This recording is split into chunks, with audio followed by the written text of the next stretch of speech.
Eu me chamo Kátia da Cunha, sou membro da Comissão de Assuntos Previdenciários aqui da OAB, seccional de Santa Catarina, e atualmente na presidência da Comissão de Assuntos Previdenciários da subseção de Itajaí. Nós estamos aqui no podcast Pílulas de Conhecimento Previdenciário da OAB, Santa Catarina, podcast da Comissão de Direito Previdenciário Regime Geral. Estou aqui hoje com a doutora Marcela Cardoso, é membro aqui da Comissão de Previdenciário Regime Geral, aqui da seccional, e falará para nós hoje sobre planejamento previdenciário. Olá, doutora, como vai? Olá, doutora, tudo bem? Primeiramente, queria agradecer ao AB pela oportunidade que nos foi dada em fazer esse podcast, né, em ter construído esse espaço tão interessante para os advogados conseguirem expor, assim, o seu conhecimento, ajudar outros colegas também, né? E então, OAB, muito obrigada por essa disponibilidade e também pela Comissão de Direito Previdenciário, que foi pioneira nessa ideia de fazer um podcast, né? Nossa. Sempre atuando beneficamente pela advocacia previdenciária. Então, bom, eu quero falar um pouquinho sobre o planejamento previdenciário, que é um assunto que eu gosto bastante, que defendo muito e que acho que, bom, todo advogado previdenciarista faz planejamento previdenciário, Começa por ali, né, doutora? Começa no atendimento, começa no formulário, na forma de atender o cliente. O meu planejamento eu até gosto de entregar, quando é o principal serviço que a pessoa está buscando, né? Eu até, claro, gosto de entregar ele por escrito, gosto de fazer reuniões, né? Fazer apresentação para explicar para a pessoa o melhor benefício de aposentadoria para ela. Que eu acho que não é só falar, né? A gente tem que apresentar e dar possibilidades para as pessoas, para o cliente escolher. Então, eu sempre defendo que é um serviço que o advogado previdenciarista presta, mas ele pode ser tanto para a gente fazer o nosso estudo interno, né? Quando a pessoa vem buscar uma aposentadoria específica, quanto disponibilizar isso como um serviço, né? Como uma consultoria. Sim. Então, assim, eu gosto sempre de começar fazendo um formulário. Esse formulário é até muito importante, porque é com ele que a gente vai estudar. Quando a gente estiver fazendo os cálculos, a gente vai se basear nele. Sim. E são as informações que o cliente está passando para a gente. Então, a gente também tem que se precaver, né, do que ele já nos informou para conseguir fazer o estudo para ele, né? Sim, então a sua forma de trabalho, na verdade, é enviar um formulário primeiro para o cliente, Eu né? acho que a gente tem que... A pessoa chega, pergunta... quer conversar sobre aposentadoria. A gente tem que identificar o que ela vai precisar. Vai precisar do quê? De um diagnóstico previdenciário, que é só identificar se já pode se aposentar, ou se ela quer fazer um planejamento que inclui os cálculos, né, as projeções futuras de contribuições, né? Com certeza. Dependendo da categoria de segurado que ela é.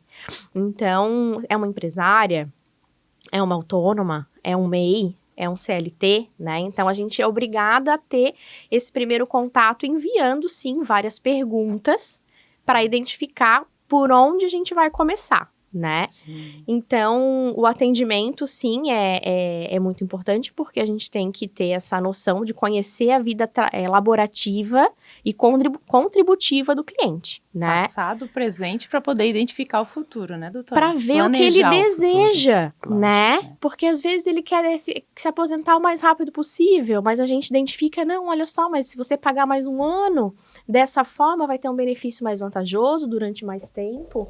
Então, é para isso, né? Para a gente conhecer o cliente. Então, é alinhar essas expectativas com ele. Muitas vezes a pessoa não fica muito feliz quando a gente entrega um planejamento previdenciário. Nem sempre. Porque ela imaginava que ia conseguir se aposentar muito antes ou com um valor muito melhor, né? Mas eu já tive casos da pessoa ficar, sim, contente em falar, nossa, doutora, que bom, reduziu aqui o valor da minha contribuição, vou conseguir me aposentar mais ou menos com o mesmo valor e ainda vou conseguir investir esse dinheiro de uma outra forma. Eu sempre falo, o planejamento previdenciário ele é o primeiro passo para o planejamento financeiro, né? Primeiro você tem que saber como vai se aposentar, com quanto vai se aposentar, para depois verificar qual vai ser a outra forma de financiar a sua renda quando estiver na velhice. Então, é isso, o planejamento é para descobrir a melhor espécie de benefício que vai ter direito, o melhor momento, verificar também os documentos que vão ser necessários ter que buscar esses documentos para sanar algum indicador de pendência. Corrigir CNIS, né, doutora? Corrigir esses os alertas que o né? INSS já dá, né? Eu tento Sim. explicar para os clientes que os indicadores de pendência do CNIS são alertas que o INSS já coloca. Sim. Olha, eu gostaria que você me esclarecesse sobre essa contribuição aqui, sobre esse período. Confirmar vínculo, não vai, né? Então, isso, acho que parte muito disso também, Sim, né? e a gente, como advogado, vai também conseguir abrir outros contratos dentro do planejamento, né? Sim, até para com organizar o que não está ali dentro. Eu sempre falo, o mais importante não é só o que está no CNIS, é o que não está no CNIS. Com certeza, né? Então, eu acho que o primeiro passo, assim, é esse atendimento, esse formulário para fazer um planejamento previdenciário identificando passado, presente e futuro. Isso.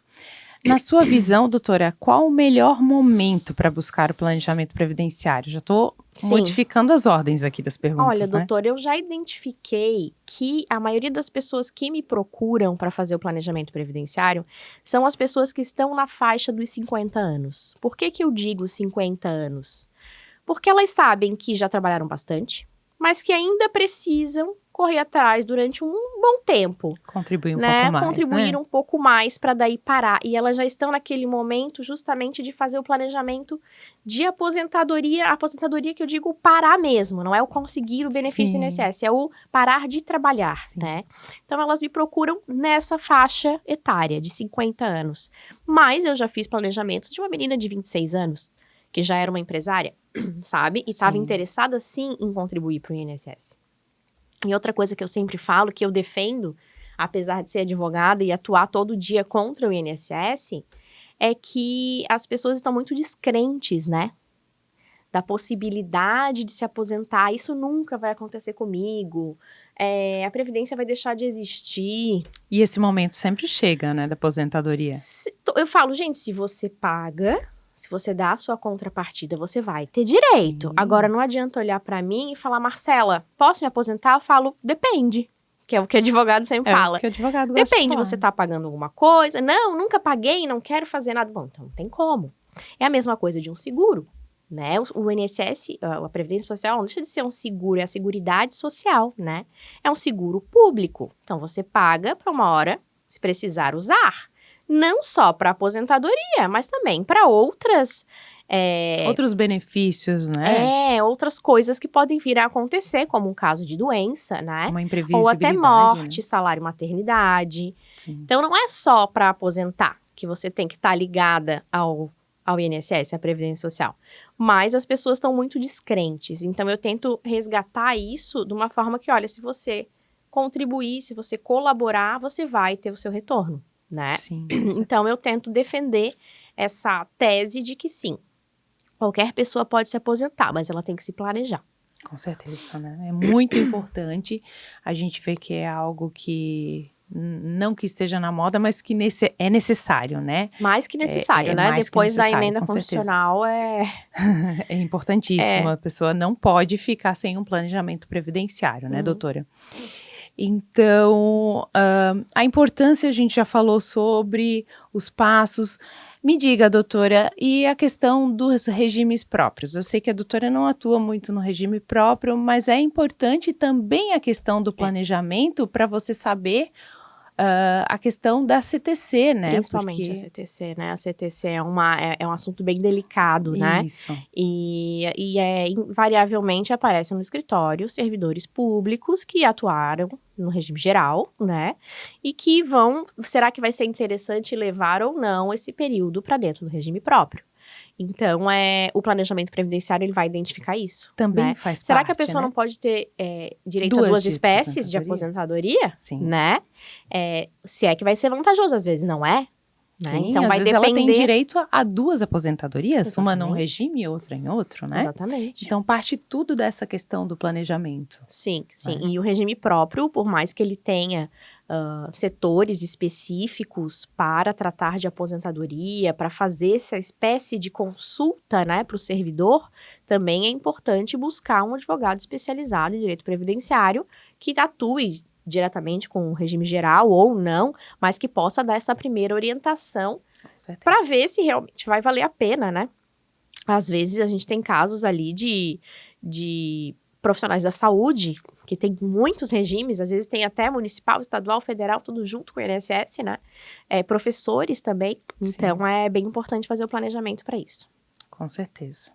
Então é isso, doutora Marcela, muito obrigada. Obrigada pelo papo, obrigada por se dispor aqui a trazer os seus conhecimentos, um pouco mais de ajuda a todos os colegas, a todas as pessoas que estão assistindo o nosso podcast. E obrigada também à nossa comissão estadual, à OAB seccional aqui de Santa Catarina, doutor Juliano Mandelli, pela oportunidade e por fazer acontecer esse podcast nesse espaço maravilhoso aqui. Muito obrigada.